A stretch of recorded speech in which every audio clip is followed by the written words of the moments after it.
Sir, या ठिकाणी आम्ही जलजीवन मिशनची कामे करणारे कंत्राटदार या ठिकाणी संविधान चौकामध्ये नागपूर या नगरीमध्ये जमलेलो आहोत। आम्ही आजचं अर्धनग्न आंदोलन करण्याची या ठिकाणी ठळक वैशिष्ट्य सांगायची ठरली तर गेल्या 2-2.5 वर्षापासून आम्ही केलेल्या कामाचे पैसे या ठिकाणी सरकार आम्हाला देत नाही। आम्ही केलेल्या कामाचे पैसे मागतो, आम्ही आगाऊ पैसे मागत नाही। आमचे साधारण 10 ते 12 हजार कोटी रुपयाचे देयक शासनाकडे प्रलंबित आहेत। केंद्र शासन आणि राज्य शासन आमची दिशाभूल करत आहे। आर्थिक बजेटमध्ये तरतूद केली जाते वर्षाच्या, परंतु त्या वर्षाच्या बजेटमधली तरतूद ही खर्च केली जात नाही। मागच्याही वर्षी मला वाटतं पावसाळी अधिवेशन असो, हिवाळी अधिवेशन असो किंवा उन्हाळी अधिवेशन असो, त्याच्यामध्ये फक्त जलजीवनच्या बाबतीत घोषणा होतात। आमच्या हर्षल पाटील या बांधवाने आत्महत्या केली, त्या आत्महत्येला साधारण इतके दिवस उलटं नाही, शासनाला जाग येत नाही। आमचे कपडे काढायची वेळ या ठिकाणी आलेली आहे, म्हणून आम्ही अर्धनग्न आंदोलन करून शासनाला आम्मी या गोष्टीची जाणीव करून देतो।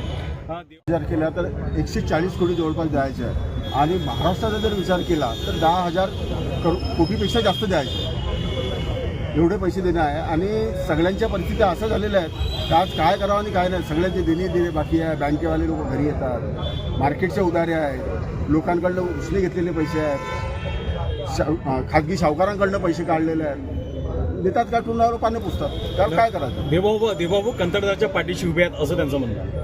देवाभाऊ कंत्राटदाराच्या चांगली गोष्ट आहे, असायलाच पाहिजे। आम्ही त्यांचेच आहे, काम विकासाचं करतो आहे, त्यांचंच काम करतो आहे, त्यांचंच नाव करतो आहे आम्ही, असायलाच पाहिजे। आम्ही कुठं म्हणतो नाही, म्हणून असायलाच पाहिजे ना, आहेत असं म्हणायला काही हरकत नाही। फक्त त्यांनी आता असा द्यावा, त्यांनी लगेच आता 10,000 कोटीची आमची मागणी आहे ती पूर्ण करायची आणि त्याच्या मागे जाऊ। आणि साहेब, जलजीवन मिशन ही योजना माननीय पंतप्रधान मोदी साहेबांची महत्त्वाकांक्षी योजना आहे। ग्रामीण भागातील महिलांच्या डोक्यावरचा हंडा मोदी साहेबांना खाली उतरवायचा होता आणि त्याच्यासाठी कंत्राटदारांनी प्रचंड मेहनत करून कामं पूर्ण केले।